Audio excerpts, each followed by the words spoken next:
হ্যাঁ, এবার যদি পেছান তাহলে কিন্তু এবার মাইন্ড কিন্তু কঠিন হবে। আচ্ছা, ফ্ল্যাশটা একটু ভালো করে ধরেন। হ্যাঁ, রেডি।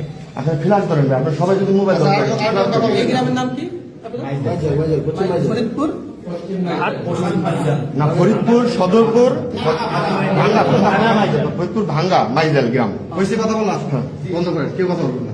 আমরা আসছি হচ্ছে ফরিদপুর মাইজেল ভাঙ্গা, না ভাঙ্গা মাইজেল গ্রাম, কালিয়া ইউনিয়ন।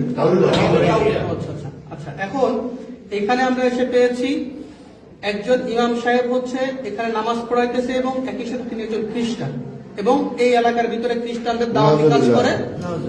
তো এই শবে বরাতের দিনও উনি নামাজ পড়াইছে, মোনাজাত করছে এবং ইনার পিছনে যারা নামাজ পড়ছে এদের নামাজ, খ্রিস্টানের পিছনে তো নামাজ হয় না সাধারণত। আচ্ছা, এরপরে হচ্ছে আর একজন হচ্ছে মোটামুটি জেলা দায়িত্বে আছেন, উনি হচ্ছে জেলা দায়িত্বে আছেন খ্রিস্টানদের এই ফরিদপুরের। আচ্ছা, এখন সর্বশেষ যে ইমাম সাহেবকে দাওয়াত দিছে ওই ইমাম সাহেবের মাধ্যমে আমরা জানতে পারছি যে তিনারা খ্রিস্টান। যাকে দাওয়াত দিছে সরাসরি তার মুখ থেকে আপনারা একটু শুনেন যে তাকে কি বলে দাওয়াত দিয়েছিল এবং কেন আজকে তারা এসেছে, বলেন। আসসালামু আলাইকুম ওয়া রাহমাতুল্লাহ। আমি শফিকুল ইসলাম, আমি বাবুনগর মাদ্রাসায় পড়ালেখা করছি, সাথে হাটাজারি মাদ্রাসায় উলুমুল হাদিস পড়াশোনা করছি 2 বছর। আমি এই এলাকায় নতুন ইমাম নিয়োগ হয়েছি, সেই সুবাদে ওনাদের সাথে আর কি আমাদের একজন মুসল্লি বিভিন্ন জনের সাথে পরিচয় করা দিচ্ছিল। সেই বিভিন্ন জনের সাথে পরিচয়ের সুবাদে ওনার সাথে আমার পরিচয়, ওই মুসল্লি ওনার সাথে আমার সাথে পরিচয় করাই দিচ্ছে। তো পরিচয়ের পর্যায়ে উনি আমাকে বলতেছে যে ভাই আসেন, আমরা তো একই ছেলে নিয়ে মানুষ, দুজনই আলেম, তাহলে আমাদের পরিচয়টা আর একটু গভীর হোক। আমি বললাম কিভাবে গভীর হবে? এরপরে বলতে থাকে আমরা একটা কোম্পানির কাজ করি, ওই কোম্পানিতে চাইলে আপনি আমাদের সাথে কাজ করতে পারেন। আল্লাহ রহমতে চাইলে এখানে টাকা পয়সার আপনার কোনো অভাব হবে না। আপনি আপনাদের সাথে থাইকা আমেরিকা, লন্ডন, বড় বড় রাষ্ট্র আপনি সফর করতে পারবেন, ভ্রমণ করতে পারবেন, টাকা পয়সা নিয়ে চলবেন। আর মসজিদে ইমামতি করে কয় টাকা দেয় আর আমাদের? বললাম যে ঠিক আছে, বলতে দিনের দাওয়াত, এই দিনের দাওয়াত করে টাকা পাওয়া যায়, এটা এমন কি দিনের দাওয়াত বলেন আমাকে বিস্তারিত খুলে। উনি বলতেছে কয় সব নবীর কথাই তো কোরআন শরীফে আছে, আমরা শুধুমাত্র ঈসা নবীর দাওয়াতটা আমরা বেশি দিই, অন্য কোনো নবীর আমরা দাওয়াত দিই না, আর আমরা তাকেই মানি। আমি বুঝতে পারলাম যে এখানে আসলে উনি খ্রিস্টান মিশনারিদের একটা কাজ চক্রান্ত, যার কারণে আমাকে আস্তে আস্তে আস্তে আস্তে আমার লাইনে আনার পর্যায়ে এক পর্যায়ে গত পরশুদিন ফোনে আমার সাথে বলতেছিল যে কোরআনের মধ্যে মুহাম্মাদের নাম আর কয় জায়গায় আছে, তার থেকে আমাদের ঈসা আলাইহিসসালামের নাম, মাসিহা ঈসার নাম আরো বেশি জায়গায় আছে, এরকম বলতেছে। পরে আমি গতকালকে সর্বশেষ জিজ্ঞাসা করি যে ভাই আমার তাহলে, উনি আমাকে অনেকদিন ধরে পারাপারি করতেছিল যে আমাকে কি দিবে, ওই তরিকা দিবে, কিছু কিতাবাদি আমাকে দেওয়ার কথা ছিল, কিন্তু তরিকা না দেওয়ার কারণে কিতাবাদি উনি আমাকে দিচ্ছে না। বলতেছিল তরিকা যদি আপনি নেন তাহলে আপনি কিতাবগুলি আমাদের থেকে নিতে পারবেন, এছাড়া তরিকা না নিলে আপনি আমাদের কোনো কিতাব পাবেন না। বললাম যে তাহলে কি করতে পারবেন, আপনাকে আগে তরিকা নিতে হবে। তরিকা কিভাবে নিব? এই তরিকা নেওয়ার জন্যই আজকে আমার এখানে আসা। যাওয়ার কথা ছিল প্রথমে ফরিদপুর, কিন্তু আমি ফরিদপুর যখন যাচ্ছিলাম না তখন এখানে আসলাম। এখানে এসে আজকে আমাদের কার্যক্রম যেটা ছিল সেটা হচ্ছিল কি যে উনি আর আমি দুজন মিলে আজকের প্রোগ্রাম যেটা ছিল সেটা হচ্ছিল কি আমরা দুজন একসাথে নদীতে নামবো, উনি আমার মাথার উপরে এভাবে হাত দিবে, হাত দিয়ে বলবে যে আপনি কি মাসিহা ঈসাকে একমাত্র মুক্তিদাতা হিসেবে মেনে নিলেন এবং এই ধর্মের উপর কি আপনি থাকার জন্য প্রস্তুত? আমি তখন বলবো যে হ্যাঁ। বলার পরে উনি আমার মাথা ধরে চাপ দিবে, আমি পানিতে ডুব দেবো, এরকম নাকি 3 বার করা হবে। এই বিষয়ে গতকাল আমার সাথে কথা হয় ফোনে, এই ফোন রেকর্ডটাও আমার কাছে আছে, চাইলে আপনারা কেউ ডকুমেন্টস হিসেবে এটা শুনতেও পারেন। এই হিসাবে আজকে আমার এখানে আসা। ওনাদের গত 1 তারিখে ঢাকায় একটা প্রোগ্রাম হওয়ার কথা ছিল, হয়েছেও সেটা। আমাকে উনি যেটা বলছে যে এখানে নাকি শত শত আলেম নাকি থাকে উপস্থিত, যারা বাংলাদেশের বিভিন্ন প্রান্তে মসজিদ মাদ্রাসার খেদমতে আছে। আমার সাথে ওনার সাথে ভিডিওতে কথা হয়েছে, ওইখানে উনি আমাকে পরিচয় করা দিচ্ছে একজন আলেম যে সে নাকি মিশর আল আজহার বিশ্ববিদ্যালয় থেকে নাকি পড়ালেখা করে আসছে। উনি আমাকে যখন পরিচয় করা যায় তখন উনি এখান থেকে বলতেছে কাইফা হাল, আমিও এদিক থেকে বললাম যে কাইফা হাল ইয়া আখি আলহামদুলিল্লাহ এরকম বললাম। এরপরে দেখুন উনি আমার বাংলা বলতেছে, বুঝলাম যে উনি মিশর থেকে পড়ালেখা করে আর যদিও আসে নাকি সত্য না মিথ্যা আল্লাহ জানে, তবে উনি আর কি আরবি কিছু পারে।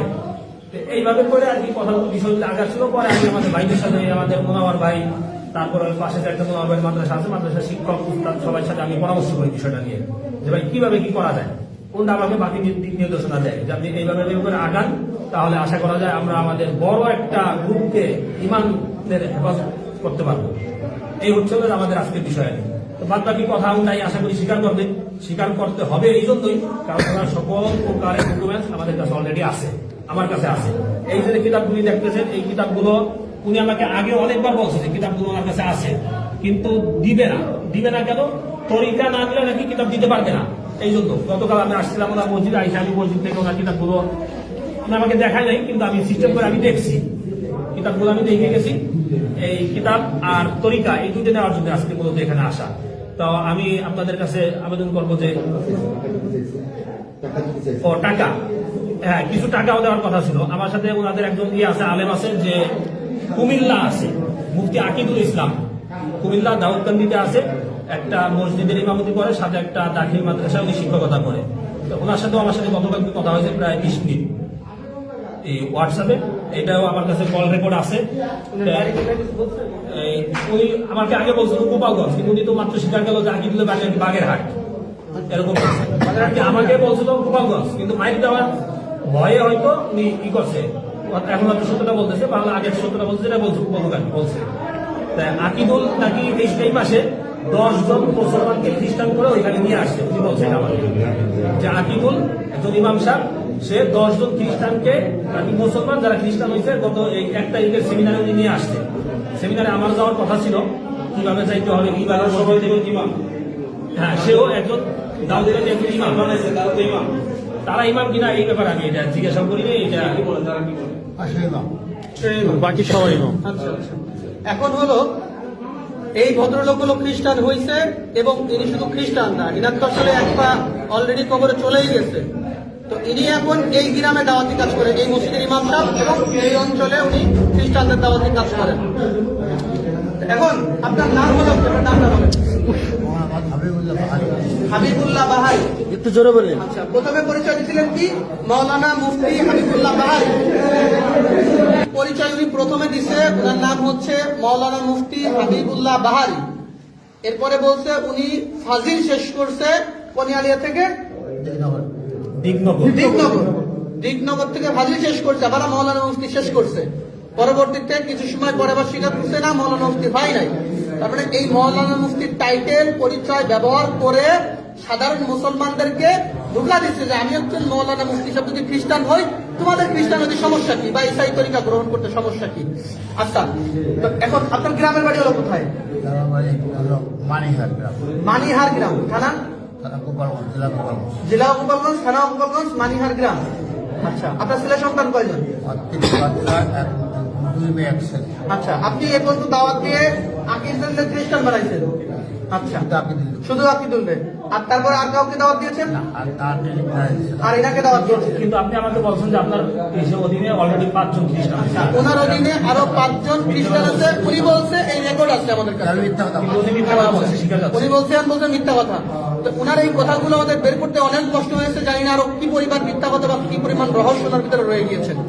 এরপর আছে ইনি হচ্ছে ইনার গুরু, এবং ইনি হচ্ছে ফরিদপুর জেলার দায়িত্বশীল হচ্ছে এই ভদ্রলোক। এখন এই উপর দিক ক্যামেরার দিকে তাকান। আচ্ছা, আপনার নাম হচ্ছে কি?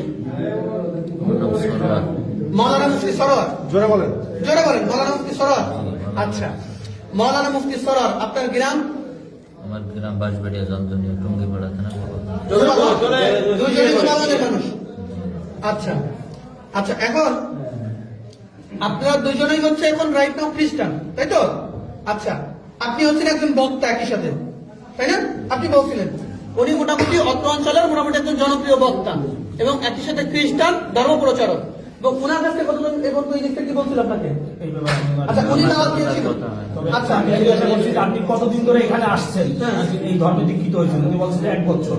1 বছর। তা আমি জিজ্ঞাসা করছি আপনি কার থেকে হয়েছেন? আমি হচ্ছি সরোয়ার থেকে। আমি বলছি 1 বছর আসছি খালি। আচ্ছা, আপনি হয়েছেন সরোয়ার থেকে? আপনি এরকম বলছেন, আর আপনি সরোয়ার থেকে। এক মিনিট, ওদিকে চলে যান। আপনি রাইট, আপনি হ্যাঁ, এদিকে তাকান। আপনাকে খ্রিস্টান বানাইছে কে? এক কথায় উত্তর দিবেন। আকিদুল বানাইছে। আর আপনি তো আকিদুল খ্রিস্টান বানাইছেন, আপনি স্বীকার করেন। তাহলে আপনি তো এক কথায় 4 রকমের কথা বলতেছেন। আপনারা সরাসরি খ্রিস্টান কে বানাইছে আপনি বলছেন প্রথম ইনার কথা, ইনি হচ্ছে এটার প্রধান। আমি সত্যি কথা বলছি। আপনি না আপনাকে খ্রিস্টানের দাওয়াত দিছে উনি, স্টেট ফরওয়ার্ড কথা বলবেন। উনি দেশে চুপ, আর কোনো কথা হবে না, উনি আপনাকে দিছে। তাহলে আপনি বলছেন যে এই পর্যন্ত আপনি কাউকে দাওয়াত দেন নাই। এক, তারপরে হলো যে আপনি হচ্ছে নিজে খ্রিস্টান হয়েছেন, এরপরে আপনি বলছেন, আপনারা ভয়েসে বলছেন যে উনি মানে মানে অনেক টাকা পায়, হ্যাঁ, যার কারণে ওই টাকা নিয়ে উনি ফ্ল্যাট নিয়ে ঢাকায় থাকেন। একজন ইমাম সাহেবের পক্ষে তো ঢাকায় ফ্ল্যাট নিয়ে 2-3টা ফ্ল্যাট নিয়ে থাকা কি সম্ভব? বলেন। তার মানে উনার মাধ্যমে হাজার হাজার মানুষ খ্রিস্টান হওয়া সম্ভব, কারণ উনি একটা কমিউনিটির লিডার, এই যে ইনি, এবং উনার টাইটেল হলো উনি মাওলানা মুফতি। এগুলো হলো প্রতারণা। হ্যাঁ, এবার গত মাসে 1 লাখ টাকা কামাইছে, তাই না? তাই বলছে, ভিডিও আছে, ওরা আবার দর দিচ্ছে। আচ্ছা, আর আপনি এক মিনিট, আপনি ওনাকে দাওয়াত দিয়েছেন, স্ট্রেট ফরওয়ার্ড করে বলবেন, ওনাকে দাওয়াত দিয়েছেন।